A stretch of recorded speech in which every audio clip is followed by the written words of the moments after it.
बिस्मिल्लाहिर्रहमानिर्रहीम। अस्सलाम वालेकुम viewers, welcome to my channel cooking with Malika. उम्मीद है कि आप सब खैर आफियत से होंगे। अल्लाह ताला आपको हमेशा खुश और आबाद रखे, आमीन सुम्मा आमीन। तो व्यूअर्स, आज हम फ्राई मसाला टिंडा की रेसिपी लेकर आपकी खिदमत में हाजिर हैं। जो लोग शिकायत करते हैं कि हमें टिंडे बिल्कुल भी पसंद नहीं है, जब इस तरीके से आप ये टिंडे बनाकर खिलाएंगे ना, तो इंशाल्लाह बहुत ही शौक़ से खाएंगे, ना खाने वाले भी।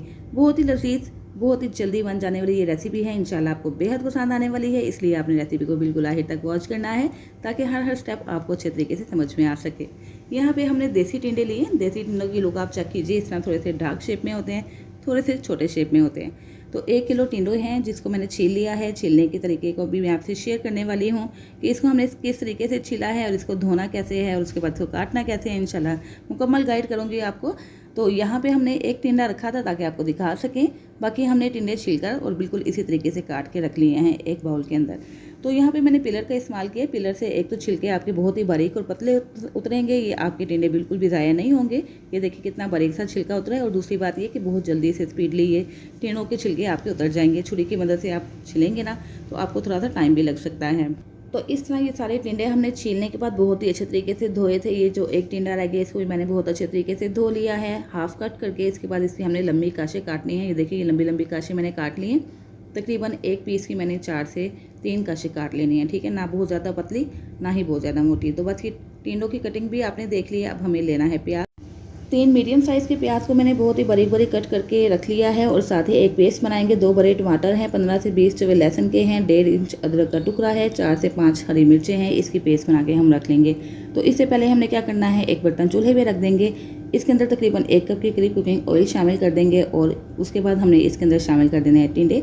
कुकिंग ऑयल को शामिल करने के बाद अच्छे तरीके से गर्म कर लीजिएगा। ये देखिए कितने अच्छे से गर्म हो चुका है। और जो छिले कटे हुए टिंडे थे, हमने इसके अंदर शिफ्ट कर देने हैं। टिंडों को इस तरीके से जब आप पकाएंगे ना, इंशाल्लाह जो खाएगा ज़रूर आपसे और खाने की डिमांड करेगा। इतने लजीज और मज़ेदार ये टिंडे तैयार होंगे। बिल्कुल डिफरेंट किस्म की रेसिपी आपसे शेयर कर रही हूँ। इंशाल्लाह आपको बेहद पसंद आएगी। इसका जायका भी, इसका फ्लेवर भी, और ये रंगत में भी बहुत ही लाजवाब लगेंगे।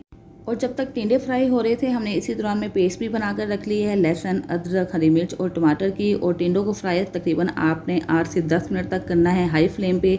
जैसे ही इसके ऊपर एक अच्छी सी लेयर आ जाए, आप देख सकते होंगे कि टिंडों के ऊपर एक गोल्डन सी लेयर आ चुकी है।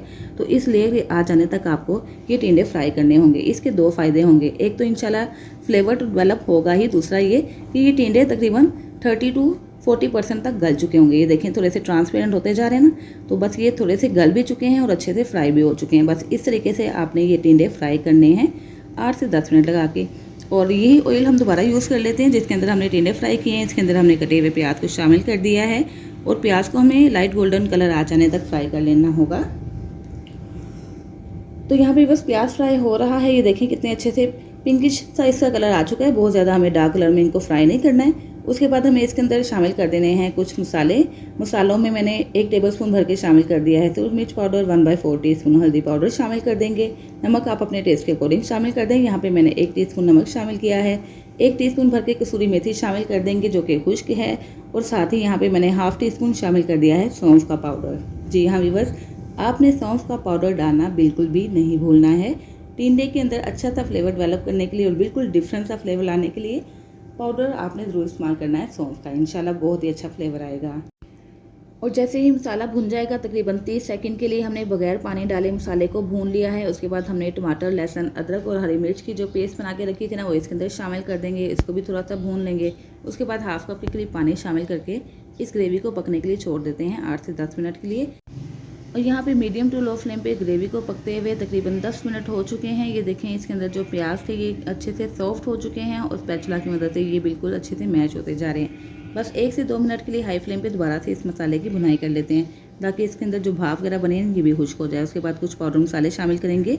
1 टीस्पून भर के शामिल कर देंगे खुश धनिया पाउडर, 1 टीस्पून शामिल कर देंगे ज़ीरा पाउडर जो कि ड्राई रोस्टेड है। और उसके बाद ½ टीस्पून शामिल कर देंगे गरम मसाला पाउडर, ½ टीस्पून शामिल कर देंगे काली मिर्च का पाउडर। इन मसालों को अच्छे तरीके से भून लेते हैं। और उसके बाद हमने क्या करना है, इसको दोबारा से भूनना है 1 से 2 मिनट के लिए। जैसे ही भुनाई मुकम्मल हो जाएगी, इसके अंदर शामिल कर देंगे दही। ½ कप के करीब मैंने दही ले लिया, इसके अंदर ऐड कर देंगे। दही डालने से बहुत ही क्रीमी सा टेक्सचर आएगा। अगर आपके पास दही नहीं है तो आप दूध का भी इस्तेमाल कर सकते हैं। ½ कप आप दूध इसके अंदर ऐड कर दें। दूध नहीं है तो दूध की मलाई का इस्तेमाल कर लीजिएगा। ½ कप के करीब दूध की मलाई इस्तेमाल कर लें। या आप डेयरी क्रीम जो डब्बे वाली मिलती है ना बाज़ार से, 2 टेबलस्पून के करीब वो शामिल कर दें। इससे भी बहुत ही क्रीमी सा ग्रेवी का टेक्सचर आ जाएगा। तो इसको हमने अच्छे से भून लिया है। सारा दही का जो पानी था खुश्क हो चुका है, दही का कच्चापन भी दूर हो चुका है। मसाला ये देखें कितने अच्छे से दानेदार हो चुका है। जब इस कंडीशन पे मसाला आ जाए, बिल्कुल अच्छे से भुन जाए, पानी का कोई नामो निशान तक ना हो, तो उसके बाद हमने इसके अंदर शामिल कर देने हैं फ्राई किए हुए टिंडे। टिंडे फ्राई करने के बाद इसको हमें मसाले के साथ दोबारा से भूनना होगा तकरीबन 1 से 1.5 मिनट के लिए। और इसी दौरान व्यूअर्स आपसे हम बड़ी रिक्वेस्ट है कि अगर आपको मेरी वीडियो अच्छी लग रही है तो प्लीज़ इसको लाइक और शेयर करना मत भूलिएगा। चैनल पर नए हैं तो प्लीज़ मेरे चैनल को सब्सक्राइब करके बेल आइकन प्रेस कर दीजिएगा ताकि हर नई आने वाली वीडियो की नोटिफिकेशन आप तक फ़ौरन से पहुंच सके, जो बिल्कुल फ्री है। आपने भी इस रेसिपी को बिल्कुल इन्हीं ट्रिक्स एंड टिप्स के साथ ज़रूर ट्राई करना है और मुझे फीडबैक भी दीजिएगा कि जब आपने इस तरीके से ये रेसिपी बनाई तो कैसी बनी, आपको आपके घर वालों को ये रेसिपी कैसी लगी। इंशाल्लाह सबको ही बेहद पसंद आएगी।